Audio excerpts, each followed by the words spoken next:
ഇന്ന് ഒരു പ്രത്യേകതയുള്ള ദിവസമാണ്. ഈ വെളുപ്പിന് തന്നെ പോകുന്നത് എനിക്കൊരു സാരി ഡ്രേപ്പിംഗ് ഉണ്ട്. ഇതാണ് ആ സാരി. നല്ല രസമുള്ളൊരു സാരിയായിരുന്നു. സാരി റോൾ ചെയ്യാത്തത് കൊണ്ട് ഫോൾഡിംഗ് ഒക്കെ അങ്ങനെ തന്നെ ഉണ്ടായിരുന്നു. പിന്നെ കുറച്ച് ടൈം എടുത്ത് അയൺ ചെയ്താണ് ഫോൾഡിംഗ് ഒക്കെ മാറ്റിയത്. ഇതെൻ്റെ ഒരു ഫ്രണ്ടിൻ്റെ പാർലറാണ്. പുള്ളിക്കാരി എന്നെ ഒത്തിരി സപ്പോർട്ട് ചെയ്യാറുണ്ട്. ഒരു താങ്ക്സ് ഒന്നും പറഞ്ഞാൽ മതിയാവില്ല. ഇത് കഴിഞ്ഞിട്ട് വേറൊരു വർക്കും കൂടിയുണ്ട്. അതിൻ്റെ ടെൻഷനിലാണ് ഞാൻ. അവിടെ ചെല്ലാൻ താമസിച്ചാൽ മൊത്തത്തിൽ പ്രശ്നമാകും.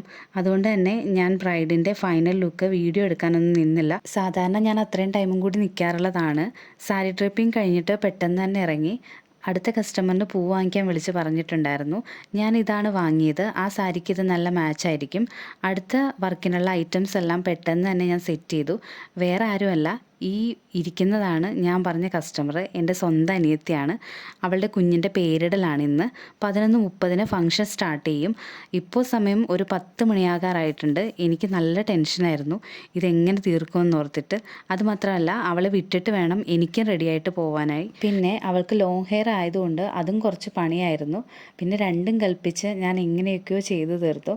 അതുകൊണ്ട് ഹെയർ ചെയ്ത വീഡിയോസൊന്നും എനിക്ക് എടുക്കാൻ പറ്റിയില്ല. ദൈവം സഹായിച്ച് ഒരു 11-15 ആ ഒരു ടൈമൊക്കെ ആയപ്പോഴത്തേക്ക് റെഡിയായി കഴിഞ്ഞു. വേറൊരു ഭാഗ്യം എന്താണെന്ന് വെച്ചാൽ അവരുടെ വീട്ടിൽ നിന്ന് ആളുകൾ വന്നപ്പോൾ കുറച്ച് ലേറ്റായി. പ്രോഗ്രാം ഒരു 12 മണിയൊക്കെ ആയപ്പോഴാണ് സ്റ്റാർട്ട് ചെയ്തത്. എല്ലാവരും ആ ഒരു ടൈമൊക്കെ ആയപ്പോഴാണ് എത്തിയത്. അതുകൊണ്ട് തന്നെ എനിക്ക് വലിയ കുഴപ്പമില്ലാതെ റെഡിയാവാനും സമയം കിട്ടി. എന്തായാലും ഇതിൻ്റെ ഫൈനൽ ലുക്ക് ഇതാണ്. അവൾക്ക് ആകെ ഉണ്ടായിരുന്ന ഡിമാൻഡ് പ്രഗ്നൻസി ടൈമിലും അതിന് ശേഷം ഉണ്ടായിരുന്ന ഡാർക്ക് സ്പോട്ടുകളും കഴുത്തിൽ വന്ന പാടുകളും കവർ ചെയ്യണമെന്നും പിന്നെ ഈ ഹെയർ സ്റ്റൈലുമാണ് പറഞ്ഞിരുന്നത്.